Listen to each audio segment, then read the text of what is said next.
This is the 2021 Brewtubers Online Brewers Club Yeast Experiment number 3, Belgian Dubbel. Thank you to our sponsors, Imperial Yeast, 5 Star Chemicals, Beer and Wine Hobby Homebrew Supply Store, Brewing America, all stainless steel mash paddle sponsors. Also Hopsteiner and Yakima Chief Hops. Get brewing.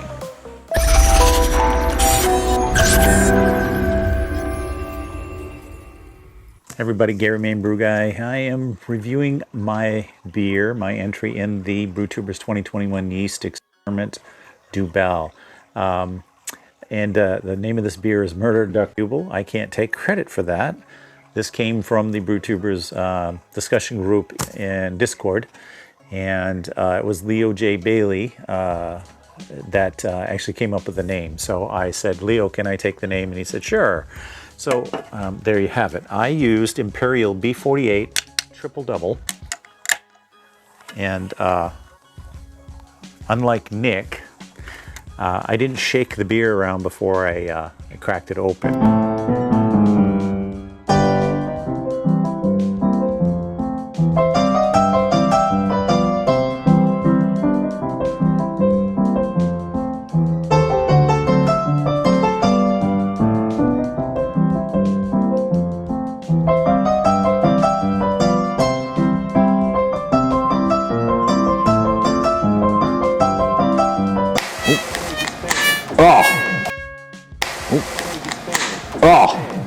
Like a shake weight.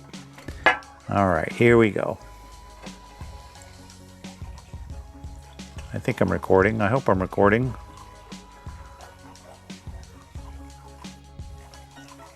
And there we are.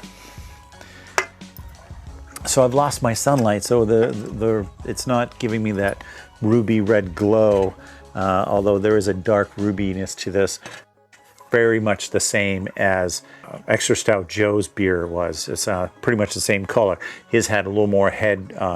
Mine it's well carbonated, but it's not building a head at all.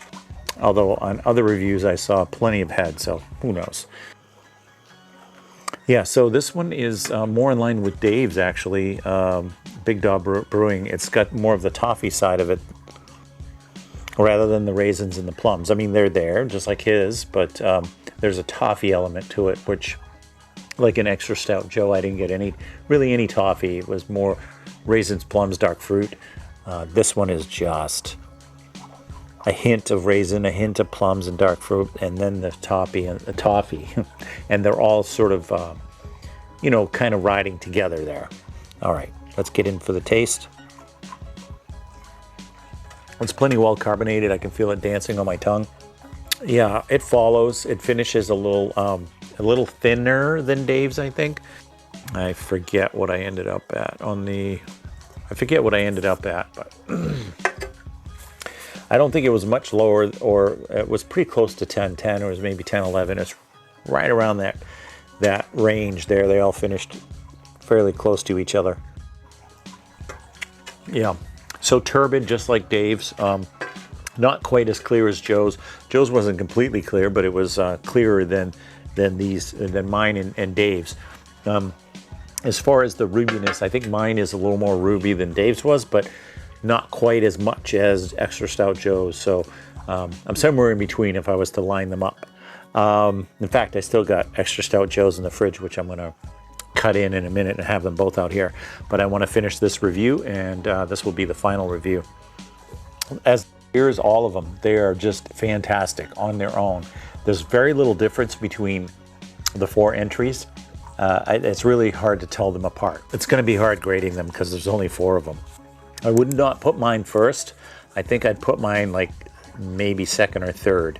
I'll have to look at that. Yeah, I really liked Extra Stout Joe's. That was really nice. All right, so let me finish grading this, and I'm going to cut in, and I'll finish up the video. Okay, so the magic of editing. This is Extra Stout Joe's. This is mine. I'll just put that off to the side. As you can see, they're really pretty much the same beer, although Extra Stout Joe, I think, might have a little more ruby to it. The clarity is, well, I guess it's probably about the same. I thought mine might have been a little more cloudy, but looking at them side by side, they seem quite similar. So it's pretty amazing when you think about these beers were brewed, you know, across the U.S. and pretty much ended up with the same beers. Yeah, so Joe's is really aromatic. God, it smells so good. So the Safale 33 really brought the malt aromas out. Really put them to the forefront. And I almost get a little bit of like a tobacco on mine, a little bit, maybe like very, very faint. But I only noticed it when I compared it against Extra Stout Joe's. Isn't that interesting? Yeah, I think this is going to be my favorite. Wrapping up the whole year of 2021. The first year of the Brewtubers online brew club being an official club with members and member roles. And this was the first year we actually did experiments under the official title. Brewtubers has done experiments in the past. We've done quite a few. And they've all been educations, all of them. I learned something from every one of them.